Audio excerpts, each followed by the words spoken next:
ആറളം ഫാമിൽ നിന്ന് സംഭരിച്ച 10 ടൺ തോട്ടണ്ടിയാണ് കൊല്ലത്തെ കശുവണ്ടി വികസന കോർപ്പറേഷൻ ആസ്ഥാനത്ത് എത്തിച്ചത്. മന്ത്രി ജെ മേഴ്സിക്കുട്ടിയമ്മ തന്നെ നേരിട്ടെത്തി തോട്ടണ്ടിയുമായി എത്തിയവരെ സ്വീകരിച്ചു. 3 കോടി രൂപയുടെ തോട്ടണ്ടിയാണ് ആറളം ഫാമിൽ നിന്ന് വാങ്ങിയത്. കണ്ണൂർ, കാസർഗോഡ് ജില്ലകളിലെ പ്ലാന്റേഷനുകളിൽ നിന്നും തോട്ടണ്ടി സംഭരിക്കും.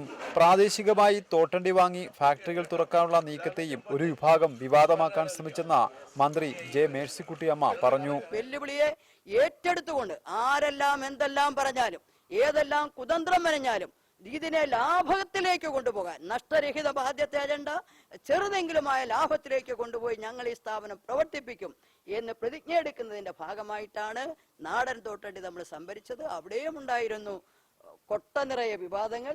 അതിനെ എല്ലാം അതിജീവിക്കാൻ ഓരോ സമയവും ഇടപെട്ടുകൊണ്ട് പലതരത്തിലുള്ള തടസ്സവാദങ്ങൾ ഉണ്ടായിരുന്നു. അതിനെല്ലാം ഇടപെട്ടുകൊണ്ട് ക്യാബിനറ്റ് തന്നെ തീരുമാനിച്ചതാണ് നാടൻ തോട്ടണ്ടി ഈ 2 സ്ഥാപനങ്ങളുടെയും തോട്ടണ്ടി പൊതുമേഖലാ സ്ഥാപനങ്ങൾക്കാണ് കൊടുക്കേണ്ടതെന്ന്.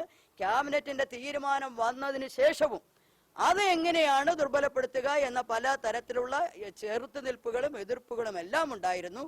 അതിനെല്ലാം അതിജീവിച്ചുകൊണ്ട് അവസാനം ആറളം ഫാമിലെ തോട്ടണ്ടി നമ്മുടെ സ്ഥാപനത്തിലേക്ക് എത്തപ്പെട്ടിരിക്കുന്നു. 2 മാസം മുമ്പ് കാപെക്സിലെയും കഴിഞ്ഞ മാസം കശുവണ്ടി വികസന കോർപ്പറേഷന് കീഴിലെയും ഫാക്ടറികൾ തോട്ടണ്ടി ലഭിക്കാത്തതിനെ തുടർന്ന് അടച്ചിരുന്നു.